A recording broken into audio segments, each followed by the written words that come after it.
حضرت خواجہ معین الدین چشتی سنجری رضی اللہ تعالی عنہ کی مجالس درس و تدریس و تعلیم و تلقین کے خزانے سے لبریز ہوتی تھی۔ آپ بذات خود علم مادری اور علم روحانی کی چلتی پھرتی درسگاہ تھے۔ جو آپ کی انجمن میں گیا علم و عرفان کی بارش سے سیراب ہوئے بغیر نہیں رہ سکا۔ آپ کی تعلیمات آج بھی دنیا کے لیے گراں مایہ فیوز و برکات کا سرچشمہ ہے۔ آپ اپنے مریدوں اور معتقدوں سے ہر محفل میں ارشاد فرماتے تھے کہ جو انسان یہ پاتا ہے کہ اس کے پیر و مرشد موجود ہیں تو اس مرید کو چاہیے کہ اپنے مرشد کی تعظیم کرے، اور اگر شاگرد اپنے استاد کو پائے تو اپنے استاد کی خدمت کرے۔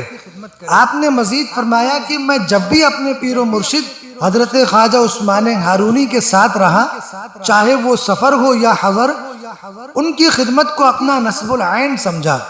سفر میں ان کا بستر اور پانی کا مشکیزہ سر پر اٹھائے اٹھائے میں پھرتا تھا۔ اس کے بدلے مجھے جو وہ دولت ملی جس کی قیمت کا کوئی اندازہ نہیں لگا سکتا۔ حضور سلطان الہند سرکار غریب نواز رضی اللہ تعالی عنہ پاکیزگی اور طہارت کے بارے میں فرماتے ہیں کہ جو بندہ خدا کی عشق میں ڈوبا رہتا ہو اور رات کو با طہارت سوتا ہو، اس کے پاس رات بھر فرشتے رہتے ہیں اور اس کی بخشش کی دعا کرتے ہیں۔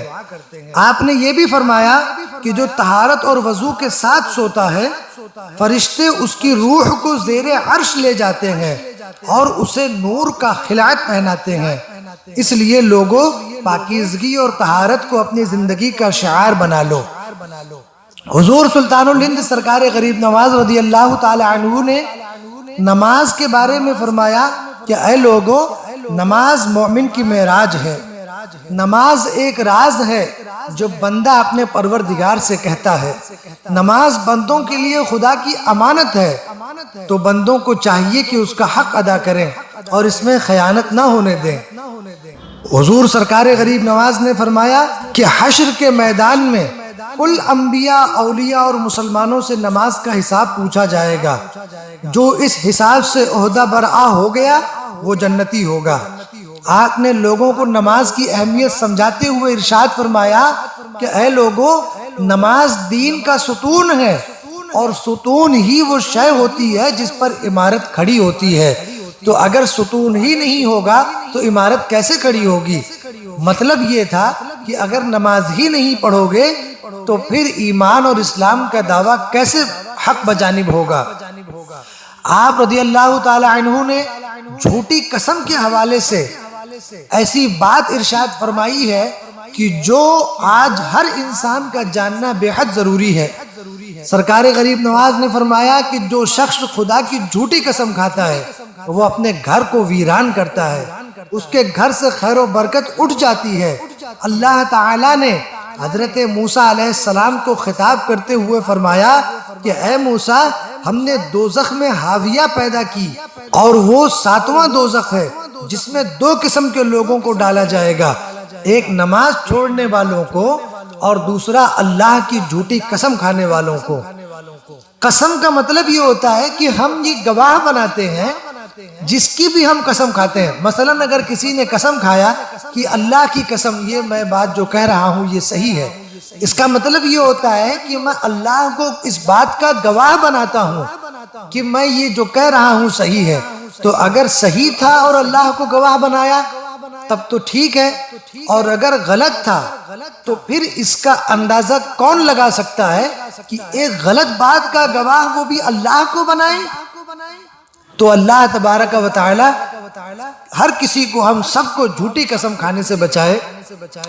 حضور سلطان الہند سرکار غریب نواز نے فرمایا کہ قبرستان میں ہنسنے کی ممانعت فرمائی گئی کیونکہ وہ عبرت کی جگہ ہے۔ حضور صلی اللہ تعالی علیہ وسلم نے فرمایا کہ جب کوئی قبرستان سے گزرتا ہے تو مردے اس سے کہتے ہیں کہ اے غافل، تجھے یہ معلوم ہو جائے کہ مجھ پر کیا گزری ہے تو تیرے جسم کا گوشت پوست گر جائے، اس لیے اپنی موت کو بھول کر کہا لگانا سوائے نادانی کی اور کچھ بھی نہیں ہے۔ حضور سلطان الہند سرکار غریب نواز نے ایک بہت اہم بات کی طرف لوگوں کی توجہ دی، اور آپ کا یہ ارشاد مبارک آج بھی ہم سب کے لیے، ساری دنیا کے لیے مشعل راہ ہدایت ہے۔ آپ نے تلقین کی کہ اگر کوئی ظالم ظلم کر رہا ہو تو اسے روکو، کیونکہ اگر تم نے ظالم کو ظلم کرتے دیکھا اور اسے ظلم سے نہیں روکا تو تم خدا کے سامنے جواب دہ ہوگے۔ مظلوم کو ظالم کے پنجے سے چھڑانا عین ثواب اور ایمان کی نشانی ہے۔ حضور سرکار غریب نواز نے فرمایا کہ ذکر خدا یا اللہ کا کلام سن کر تمہارے دل اگر نرم نہ ہو اور تم لہو لعب میں لگے رہو تو تم منافقوں میں سے ہو، کیونکہ منافق کی یہی پہچان ہے کہ وہ کلام ربانی کو سن کر بھی اس کا دل نرم نہیں ہوتا۔ آپ فرماتے ہیں کہ خدا بے نیاز ہے، اسے کسی چیز کی پرواہ نہیں، نہ وہ ہماری عبادتوں کا محتاج ہے اور نہ ہی اسے کسی چیز کی آرزو ہے، لیکن بندے کا یہ فرض عین ہے کہ اپنے خالق کو یاد رکھے اور اس سے قریب ہو اور اس کی نعمتوں کا شکر ادا کرے اور عبدیت کا حق ادا کرے۔ آپ نے ایک مرتبہ فرمایا کہ اے لوگو، مصیبت زدہ کی فریاد سنو، حاجت مند کی حاجت روائی کرو، بھوکوں کو کھانا کھلایا کرو، قیدیوں کو قید سے نجات دلانے کی کوشش کیا کرو۔ یہ وہ باتیں ہیں جو اللہ کے حضور میں انسان کا مرتبہ بڑھاتی ہیں۔ حضور سلطان الہند سرکار غریب نواز رضی اللہ تعالی عنہ نے فرمایا 5 چیزوں کا دیکھنا عبادت ہے، 5 چیزوں کا دیکھنا عبادت ہے۔ اول، صبح کے وقت اپنے ماں باپ کی زیارت کرنا اور انہیں ادب سے سلام کرنا اور اپنی اولاد کو محبت و برکت کی نظر سے دیکھنا۔ آپ نے فرمایا دوسری بات، قرآن مجید کا پڑھنا یا دیکھنا ثواب ہے۔ اگر کوئی دیکھتا ہے اور پڑھتا ہے تو اس کو 2 ثواب ہے، ایک قرآن کو دیکھنے کا اور دوسرا قرآن کو پڑھنے کا۔ تیسرا آپ نے فرمایا کہ عالم بزرگ اس کی زیارت کرنا، اس کے چہرے کو دیکھنا ثواب ہے۔ چوتھا آپ نے فرمایا خانہ کعبہ کا دروازہ یا خانہ کعبہ شریف کا دیکھنا عبادت ہے۔ پانچواں آپ نے فرمایا کہ اپنے پیر و مرشد کی طرف دیکھنا اور ان کی خدمت میں لگے رہنا عبادت ہے۔ صلی اللہ تعالی علی محمد و آل محمد صلی اللہ علیہ وسلم۔